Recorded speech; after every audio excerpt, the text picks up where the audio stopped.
Welcome to our channel. आज के session में हम पढ़ने जा रहे हैं Coulomb's law in vector form. तो सबसे पहले हमें देखिए Coulomb's law in scalar form पता है। Coulomb's law in scalar form,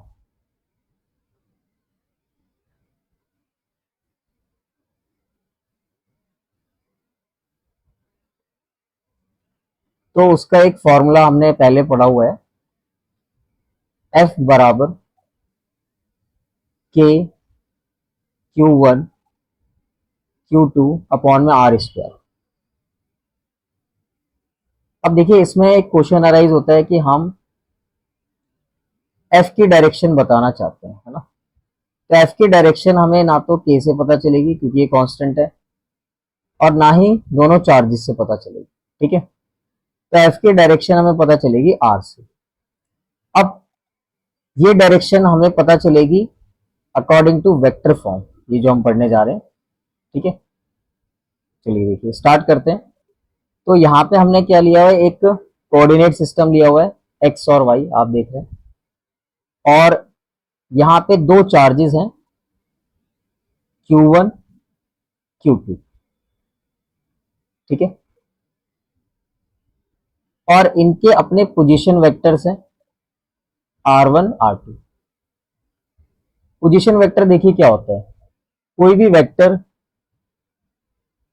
अगर आप ड्रॉ कर रहे हैं किसी भी पार्टिकल के लिए, फॉर एग्जांपल यहाँ पे एक पार्टिकल है पी और हम इसकी पोजीशन बताना चाहते हैं, तो एक पोजीशन वेक्टर ड्रॉ किया जाता है जिसको हम इस तरह से लिखते हैं R X I cap plus Y J cap. तो ये पोजीशन वेक्टर को हम इस तरह से लिखते हैं। हालांकि अभी हमारा ये टॉपिक चल रहा है, इसको हम अलग से डिस्कस कर लेंगे। तो ये दोनों वेक्टर इन चार्जेस Q1 और Q2 की डायरेक्शन को दिखा। ठीक है, चलिए अब उसके बाद हम बात करते हैं यहाँ पे,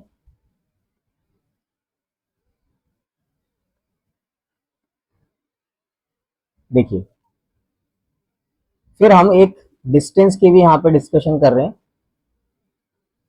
Q1 देखिए ये चार्ज है Q1 और ये चार्ज है Q2। तो इनके बीच का ये जो डिस्टेंस है, ठीक है, ये जो डिस्टेंस है देखिए, ठीक है, इसको भी हम एक वेक्टर से दिखा रहे हैं।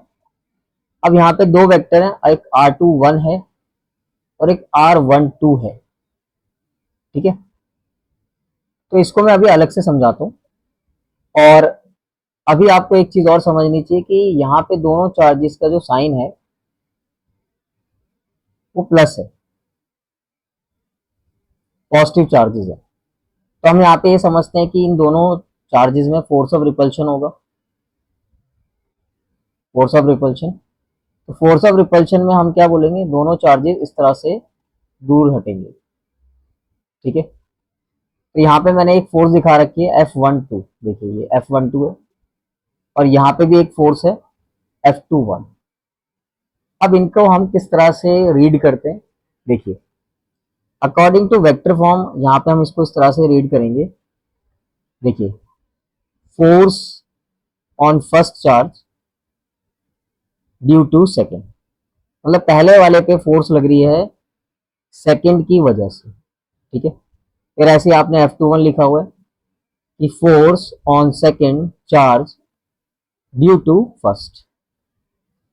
फिर हम आते हैं यहाँ पे, हमने ये जो वेक्टर्स हैं इस डिस्टेंस को भी डिफाइन किया हुआ है। ठीक है, तो ये भी एक वेक्टर फॉर्म होगी।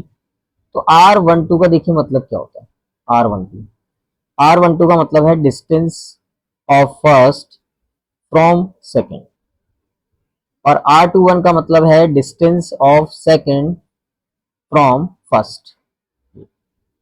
अब आप इसमें क्या नोटिस कर रहे हैं, देखिए जब भी हम यहाँ पे बात कर रहे हैं, देखिए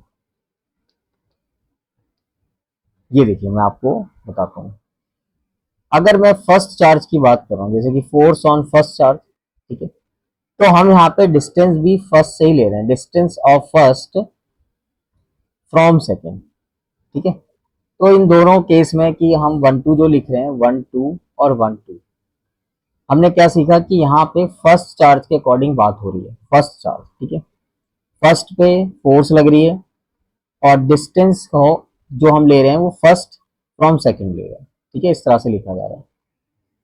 फिर यहाँ पे स्टूडेंट को एक रिलेशन भी समझना होता है, वो मैं आपको बताता हूँ। देखिए R21 और R12 में क्या रिलेशन होता है, देखिए अगर आप यहाँ पे ध्यान से देखें, मैं इसको थोड़ा क्लियर कर देता हूँ एक बार। देखिए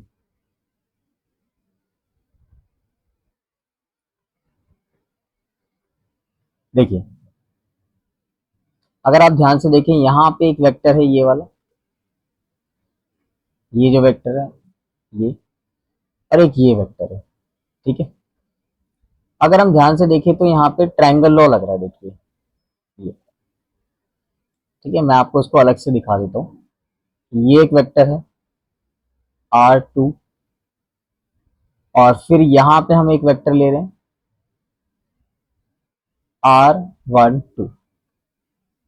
तो इनका जो रिजल्टेंट है वो इस तरह से आएगा, ठीक है। रिजल्टेंट आपको पता होगा, इन दोनों का जो सम होता है वो आपको यहाँ पे मिलेगा। हालांकि यहाँ पे जो वेक्टर है वो R1 है। तो by triangle law of vector addition हम कैसे लिखते हैं, आप देखिए, इसको आपने पढ़ा होगा। इसका एक फॉर्मूला होता है, R इज इक्वल टू होता है A प्लस बी, इस तरह से लिखते हैं, ठीक है। तो हम यहाँ पे भी इसको ऐसे लिख सकते हैं, देखिए R2 plus R12 vector is equal to R1, ठीक है। देखिए ये हो गया रिजल्टेंट वेक्टर, ठीक है। फिर हम इसको ऐसे एक बार दोबारा देखते हैं R1 और R21 के अकॉर्डिंग। देखिए यहाँ पे ध्यान दीजिएगा, ये R1 है और ये R21, ठीक है। देखिए तो मैं लिख रहा हूँ यहाँ पे R1 plus R21 is equal to R2 vector आ गया, ठीक है। तो आप देखेंगे इस वाले रिलेशन से हम क्या निकाल सकते हैं, R12 निकाल लेंगे। तो R12 आ जाएगा R1 vector minus R2 vector आ जाएगा, ठीक है। फिर ऐसे हम यहाँ पे क्या करेंगे, R21 निकालेंगे, इसको लिखेंगे R2 माइनस R1 लिख सकते हैं, ठीक है। अब एक चीज समझते हैं यहाँ पे कि हम अगर यहाँ पे माइनस कॉमन ले लेते हैं तो R1 माइनस R2, ठीक है, ये लिखा जा रहा है। अब दोनों इक्वेशन से देखिए ना, ये जो इक्वेशन है ये वाली, ठीक है, और ये जो इक्वेशन आई है,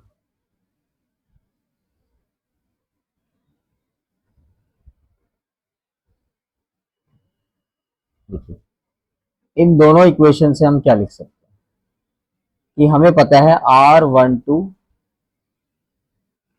बराबर माइनस R21, ठीक है। ये बात हमको ऑलरेडी पता है कि ये डिस्टेंस सेम है, बट ये डिस्टेंस के अकॉर्डिंग यहाँ पे एक वेक्टर भी है। तो आप देख रहे हैं यहाँ पे, अगर मैं R12 और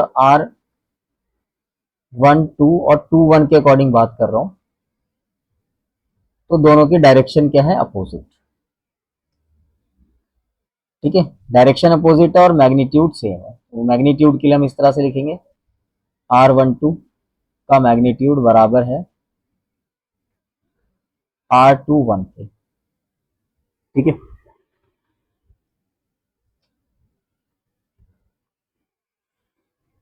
चलिए अब इसके बाद हम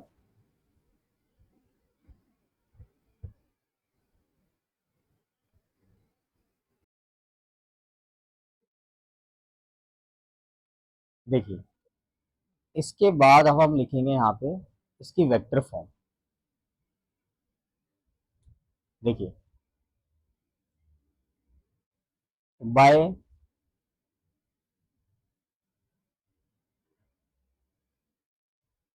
कूलॉम्स लॉ, अब मैं यहाँ पे लिखूंगा F12 का फॉर्मूला, देखिए है ना, F12 is equal to 1 upon 4 pi epsilon naught, ये के की वैल्यू है, Q1 Q2 अपॉन में, अब देखिए यहाँ क्या लिखना है, देखिए यहाँ पे लिखेंगे R12 वेक्टर का होल स्क्वायर, और इसका एक यूनिट वेक्टर आएगा यहाँ पे R12 कैप। ठीक है, अब देखिए F12 की डायरेक्शन है ना डिसाइड होगी इस R12 से। ठीक है, तो आप देखिए मैं आपको इस फिगर में समझाता हूँ, यहाँ पे ध्यान से देखिएगा, देखिए ना, ये F12 है,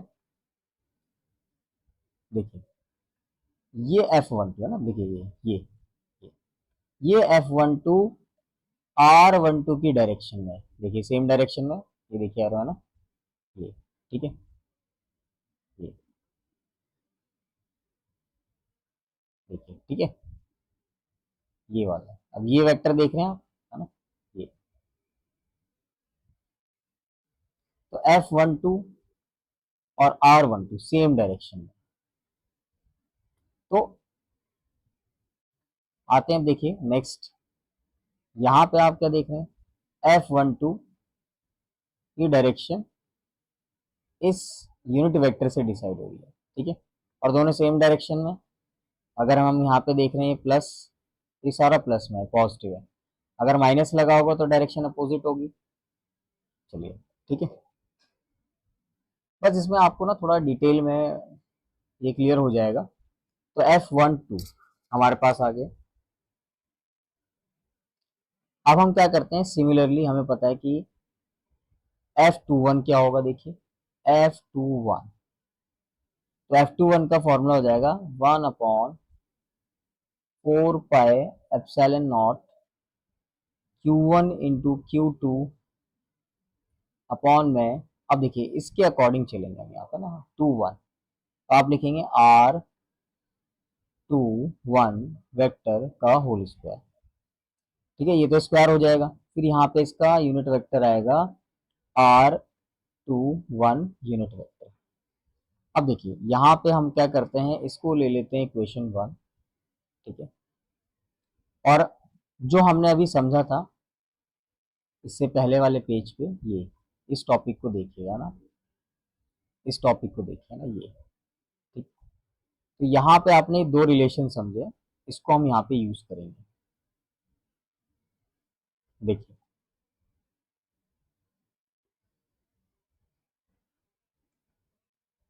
R12 बराबर में -R21 है,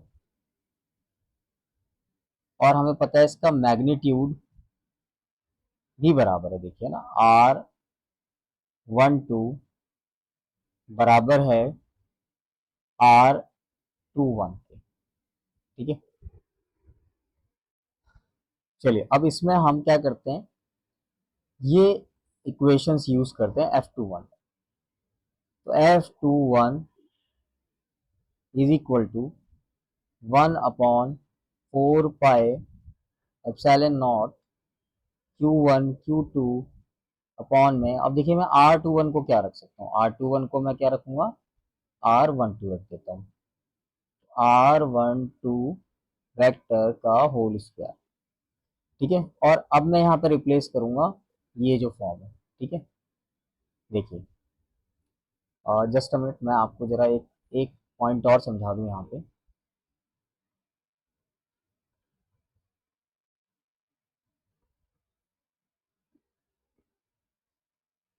देखिए एक स्टेप हम थोड़ा सा आगे आ गए, जरा मैं पहले आपको समझाता हूँ। देखिए देखिए हम यहाँ पे क्या करते हैं, देखिए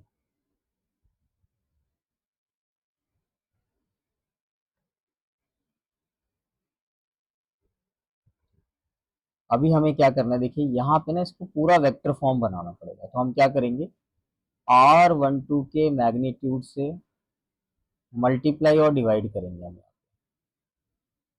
ठीक है, जब आप ये मल्टीप्लाई कर देंगे तो आपके पास इक्वेशन आएगी F12 is equal to 1/4 pi epsilon naught Q1 Q2 upon में R12 का मैग्नीट्यूड और ये क्यूब आ जाएगा, ठीक है। और देखिए यहाँ पे बन जाएगा ये कंप्लीट वेक्टर। अभी कंप्लीट वेक्टर कैसे बन गया, क्योंकि हमने 11th क्लास में एक फॉर्मूला पढ़ा हुआ है, ठीक है। यूनिट वेक्टर का फॉर्मूला होता है vector divided by its magnitude. तो आप देख रहे हैं यहाँ पे जब हम यूनिट वेक्टर को उसके मैग्नीट्यूड से मल्टीप्लाई करेंगे तो यहाँ पे एक वेक्टर बन के तैयार हो जाता है, ठीक है। तो पहले मैं आपको ये फॉर्म बताऊं, फिर यहाँ पे हम इसको भी चेंज करेंगे। तो अकॉर्डिंग टू, अगर हम यहाँ पे बात करें, इसको हम डायरेक्ट लिख सकते हैं। देखिए इसको मैं यहाँ से मिटा देता हूँ और मैं आपको डायरेक्ट ये लिख के दे दूँ। देखिए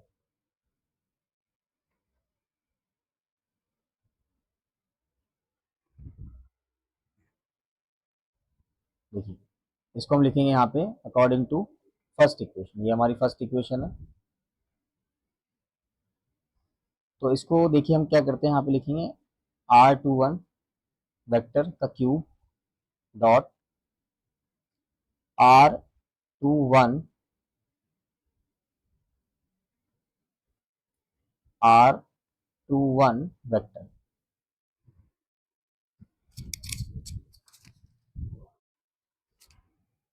बस इसके बाद हम इसको कंप्लीट कर देंगे। देखिए अब हम यहाँ पे लिखेंगे जो मैं आपको बता रहा था। देखिए R12 का मैग्नीट्यूड बराबर है और डायरेक्शन में अपोजिट है R21 के, एंड R12 का जो मैग्नीट्यूड है ये बराबर है R21 के, ठीक है। अब देखिए करना क्या है यहाँ पे हमें, ये जो F12 है इसमें हम इसको यूज करेंगे। देखिए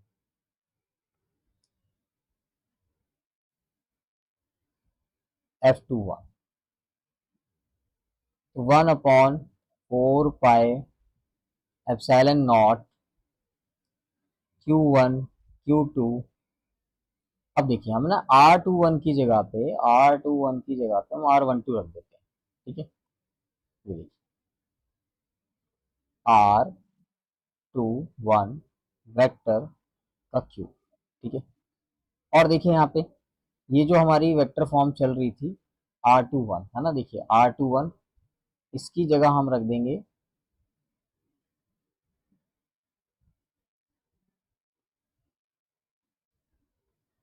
जस्ट अ मिनट, मैंने जो आपको बताया R12 आएगा, सॉरी यहाँ पे R12 वेक्टर का क्यूब आ जाएगा, ठीक है। फिर देखिए यहाँ पे लिखा था R21 है ना, तो इस R21 की जगह पे आ जाएगा माइनस R12, ठीक है। अब आप ध्यान से देखिए कि इक्वेशन 1 जो है, ठीक है, ये पार्ट आपको दिख रहा होगा, ये पूरा पार्ट यहाँ पे दिख रहा है, ठीक है। ये मैं यहाँ पे दिखाता हूँ आपको, ये, ठीक है। और सिर्फ ये माइनस यहाँ पे आ जाएगा, तो आप देखेंगे कि फ्रॉम इक्वेशन 1 है ना। तो इक्वेशन 1 के अकॉर्डिंग आप देखेंगे यहाँ पे हम इसको लिख सकते हैं F21 बराबर में माइनस F12, इस तरह से लिखा जाएगा। और इस इक्वेशन से ना हम यहाँ पे एक कंक्लूजन लिख सकते हैं, Coulomb's law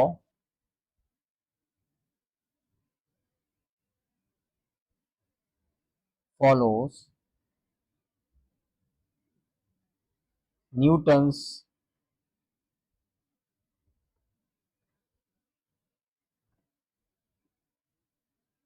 Newton's third law of motion,